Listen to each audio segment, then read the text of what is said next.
Selepas SMA dan kuliah, aku tetap tidak berubah. Saat jam istirahat, aku selalu sendirian dan hampir tidak pernah melakukan percakapan pribadi.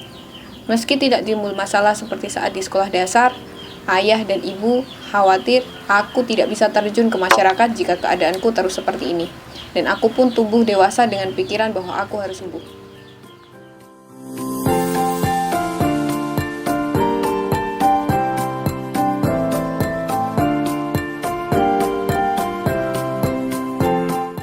Halo, ketemu dengan Syakirinu di rubrik Kulik Buku. Kali ini kita mau bahas sebuah buku yang judulnya Gadis Minimarket, atau judul aslinya itu Convenience Store Woman. Iya. Buku ini ditulis oleh siapa?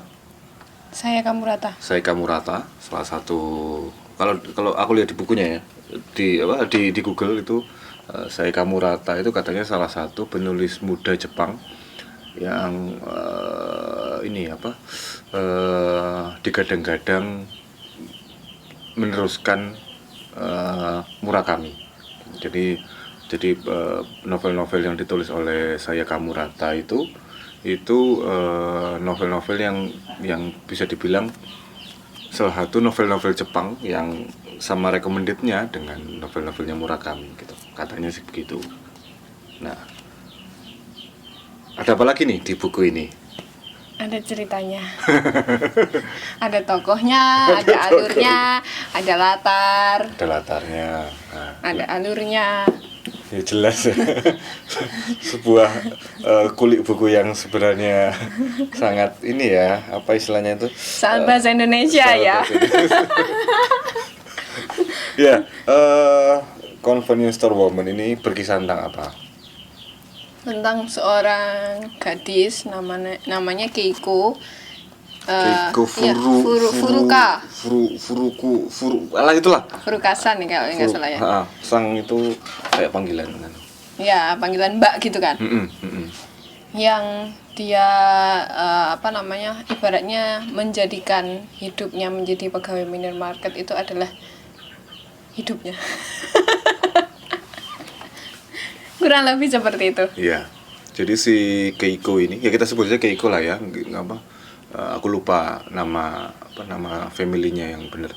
Jadi si Keiko ini waktu kecil sampai dia menjelang dewasa atau memang sampai dewasa ya, dia itu dipandang memiliki keanehan karena dia dianggap tidak memiliki emosi, tidak bisa merasakan emosi. Jadi dia memikir segala sesuatunya itu hanya dengan logika.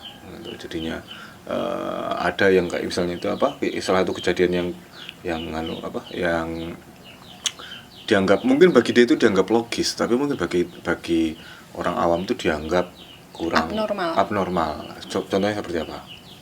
Yang itu waktu si Keiko kecil ini, dia waktu SD dia pernah melihat burung mati. Ketika teman-temannya histeris dan menangis sesenggukan, terus mereka teman-temannya tuh mau menguburkan si burungnya itu, tapi Keiko tuh melihat kenapa sih kok harus dikuburkan, itu kan dia justru kebalikannya, dia nggak merasakan apapun pas kondisi itu ketika teman-temannya merasa sedih gitu. Itu salah satu ibaratnya kalau di sini dikatakan keabnormalannya si Keiko itu salah satunya itu. Nah, dan juga itu tadi burungnya itu malah mau dimasak ya. Mau disantap gitu kan. Dia itu mikirnya logikanya, lah dia kan sudah mati. Kenapa kita harus bersedih gitu. Lah bapaknya itu katanya kan suka makan semacam aku lupa apa nama masakan Jepangnya. Terus semacam masakan olahan daging gitulah ya. Itu kenapa enggak si burungnya itu enggak dijadiin masakan aja sekalian ya gitu. Nah, itu juga ada lagi yang itu ya, ketika ada dua teman cowoknya, dua teman laki-lakinya di sekolah yang berkelahi, terus kemudian si Keiko teman-temannya seperti biasa, teman-temannya histeris, terus kemudian hentikan, memanggil gurunya gitu kan. Tapi si Keiko ini karena dia berpikir bahwasanya ini solusinya kan sebenarnya supaya kedua temannya itu kan diem. Untuk menghentikan perkelahiannya. Akhirnya Keiko itu mengambil apa ya, sesuatu gitu ya. Mengambil sekop kemudian dipukulkan kedua temannya itu. Nah, terus akhirnya gara-gara tingkahnya si Keiko itu kemudian dipanggil ibunya Keiko dipanggil ke sekolah oleh gurunya itu karena dianggap kok si Keiko tuh kok gini sih dia gitu. Bukannya seperti teman-teman yang lain, seperti ada kedua temannya yang berkelahi kemudian memanggil guru untuk melerai gitu ya. Tapi ya cara berpikirnya si Keiko sih sebenarnya logis. Nah, tadi katanya mau minta menghentikan perkelahian, ya udah aku hentikan aja. Ya itu ya sama kalau kita guyon itu misalnya kayak gimana caranya matiin, misalnya gimana caranya matiin misal gimana caranya bunuh ular yang ada di dalam rumah, ya kita bakar aja rumahnya.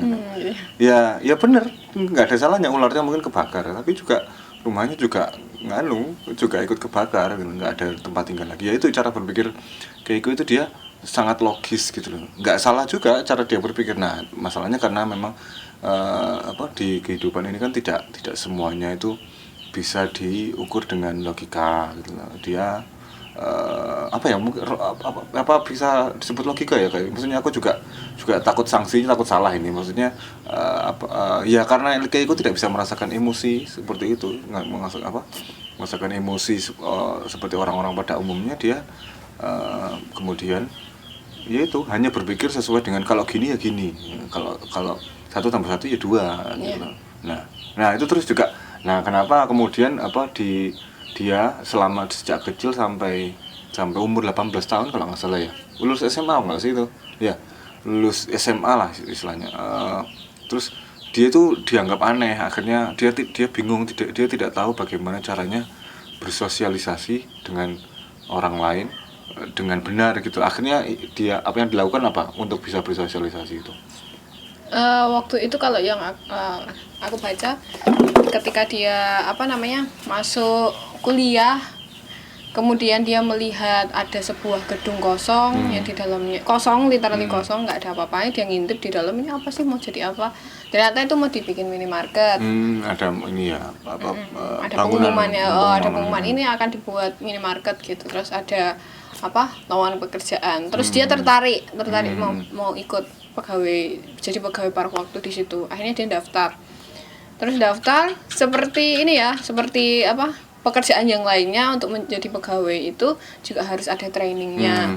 Terus si Keiko itu juga di training sama manajernya itu. Dan untuk pertama kalinya dia baru tahu kalau ternyata kalau misalkan berkomunikasi dengan orang, kan itu pertama kali dia diajari ini loh, gini caranya kalau kamu mau menyambut pelanggan gitu. Kalau kayak di market itu kan bisa kayak selamat datang di market, gitu. Ya gitu ya. Jadi udah ditata ya. Iya. Nah untuk pertama kalinya Keiko tuh baru tahu kayak gini caranya ngomong sama orang gitu. Karena sebelumnya dia memang memang memutuskan dan nggak mau nggak mau berinteraksi dengan orang lain. Gara-gara ini ya dianggap aneh ya sejak kecil itu ya. Kayak gitu. Nah terus, ini juga kenapa Keiko merasa dia menemukan dunianya di minimarket itu karena ya semuanya serba kalau ini ya ini, misalnya kan sudah tertata sekali kan, jadinya sebagai pegawai dia melaksanakan tugasnya sebagai pegawai sebaik-baiknya gitu. Kalau kamu disuruh A ya harus A ya. Tapi justru itulah dunianya Keiko kan, dia tidak mempertimbangkan ini kan, secara emosi misalnya. Kalau misalnya kebanyakan orang kan pasti kalau disuruh-suruh, kok nyuruh mentang-mentang bos dan sebagainya. Mungkin ada momen-momen seperti itu ketika bekerja di bawah korporasi kayak gitu, atau jadi bawahan kan. Nah Keiko, karena Keiko mikirnya memang lurus aja, jadinya dia justru menemukan dunia di situ gitu.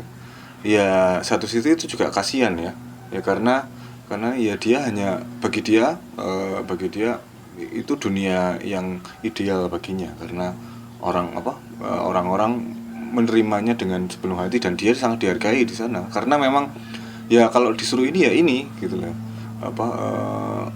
Kalau di tempat lain atau kepada orang-orang awam kebanyakan, kalau dikasih tugas yang mungkin agak berat ya, atau misalnya disuruh lemburan gitu, mungkin ya mereka akan protes, kok nggak manusiawi sih, kok nggak mikir perasaan. Tapi ya justru itu, di saat kebanyakan orang itu merasa tertekan oleh pekerjaan seperti itu, si Keiko justru menemukan dunia di sana. Nah, saking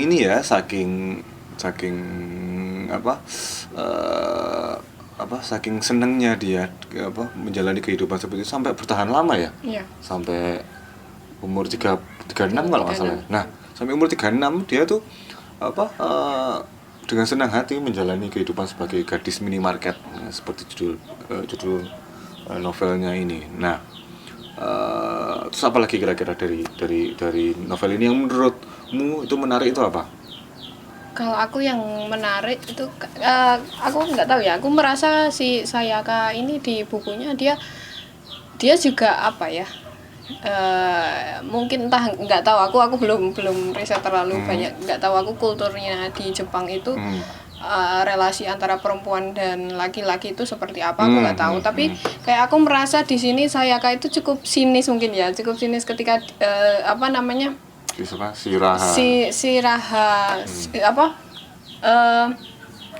dia menceritakan di sini kan lewat Shiraha itu yang apa ya, ibaratnya Shiraha itu kan di sini diceritakan sebagai seorang laki-laki yang sudah cukup berumur ya, sudah cukup berumur. Hampir seumuran nggak sih sama si Keiko? 30-an lebih. Kemudian banyak juga apa ya, kayak mungkin kritik atau apa ya yang disampaikan saya di sini mengenai stigma yang mungkin di sana di Jepang melekat apalagi untuk laki-laki yang udah berumur 30 yang masih bekerja di minimarket, masih nggak punya pekerjaan tetap, kemudian belum menikah, kayak gitu, itu kayak ditulis di sini. Nah, terus yang itu berkaitan dengan ceritain si Shiraha yang dia itu adalah pengangguran, kemudian apa ya, ibaratnya kalau kasarnya tuh aku melihat si Shiraha ini jadi kayak orang kayak jadi parasit gitu loh. Jadi orang yang nggak tahu, aku belum riset terlalu, aku belum cari tahu gimana sih sebenarnya kulturnya di sana, perempuan dan laki-laki itu seperti apa. Tapi aku kayak merasa di sini si Sayaka itu juga pengen menyuarakan tentang relasi perempuan dan laki-laki gitu.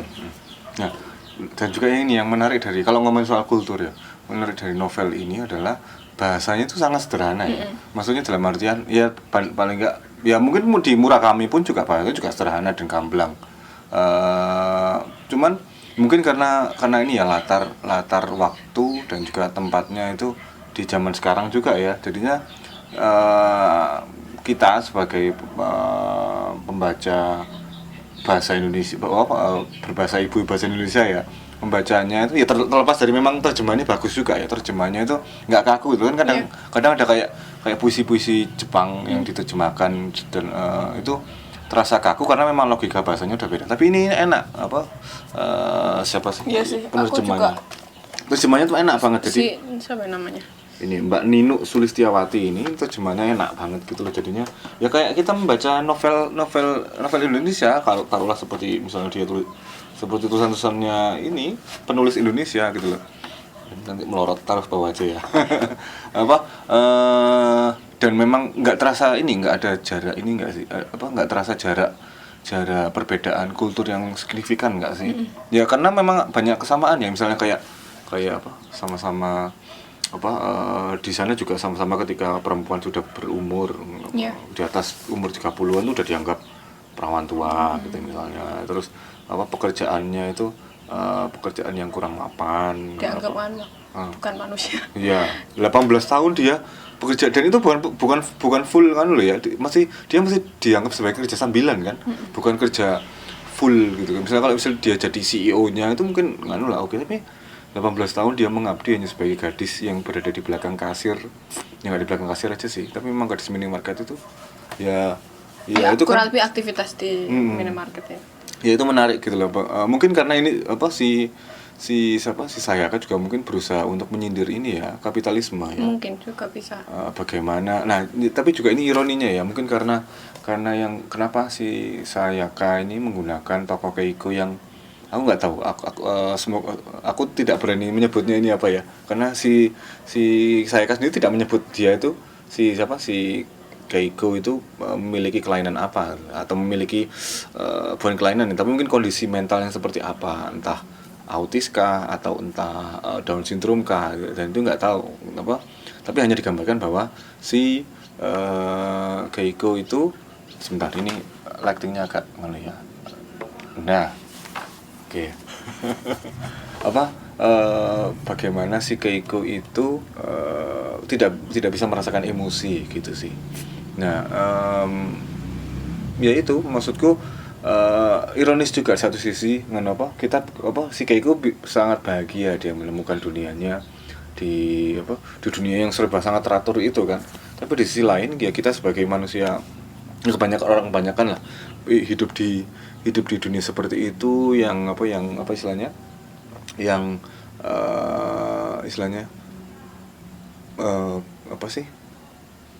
rutinitasnya itu saja selama 18 tahun loh, sampai dia umur 36 itu dia masih seneng-seneng aja gitu. Dia nggak bahkan kayak diceritakan dia sama sekali nggak pernah mengeluh dan nggak bisa marah kalau nggak salah.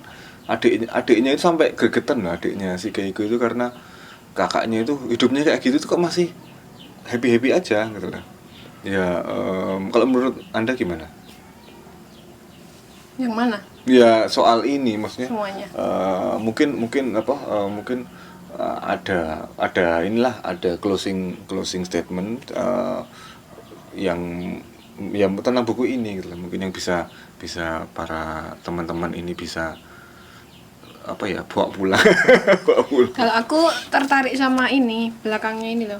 Apa? Ya kan di sini ditulis kalau dunia menuntut Keiko untuk menjadi normal walau ia tidak tahu normal itu seperti apa. Namun di minimarket, Keiko dilahirkan dengan identitas baru sebagai pegawai minimarket.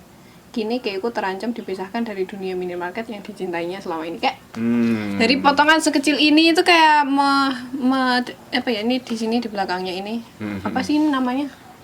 Sinopsis nggak sih? Sinopsis ya, tapi ini cuman kutipan hanya beberapa kalimat saja, tapi ketika membaca ini tuh membuat langsung bertanya-tanya ada apa ini sebenarnya dengan gadis Keiko ini, terus kenapa dia tidak dianggap normal, terus ada apa dengan minimarket itu sebenarnya gitu. Terus ya kalau secara keseluruhan sebenarnya yang diceritakan di sini tuh konfliknya itu sederhana, cuman kayak kayak utuh, bukan utuh kayak di sini tuh penuh gitu loh. Ada hal-hal yang ingin disuarakan oleh Sayaka tuh ya di sini tuh, novel ini tuh berbicara tentang apa yang ingin dibicarakan oleh Sayaka. Misalkan kayak tadi tentang mungkin kritik tentang terkait dengan kapitalisme atau mungkin juga kultur di sana. Kemudian juga tentang relasi tadi, pandangan laki-laki perempuan di sini. Dan itu disajikan di sini dengan ringan gitu ibaratnya. Jadi kayak walah ternyata di sini Keiko Sayaka pengen ngomong tentang ini. Jadi menurutku ini seru dan mungkin bisa dibaca sekali duduk ya. Wah, ini. Sekali duduk atau paling nggak sehari lah. Kalau memang agak senggang gitu, paling nggak bisa dibaca. Ya cuman 100 berapa halaman? Nggak sampai 200. Cuma 159 halaman. Ya kalau sama baca biografinya 160 lah. Biografinya saya kayak tapi yang jelas memang dia juga berusaha, yang paling kentara adalah berusaha menyindir makna kenormalan. Apa sih itu normal gitu ya. Dia tidak berusaha membela siapa-siapa, dia hanya berusaha menggugat gitu apa sih sebenarnya kenormalan. Jelembrengke gitu ya. Iya, jelembrengke.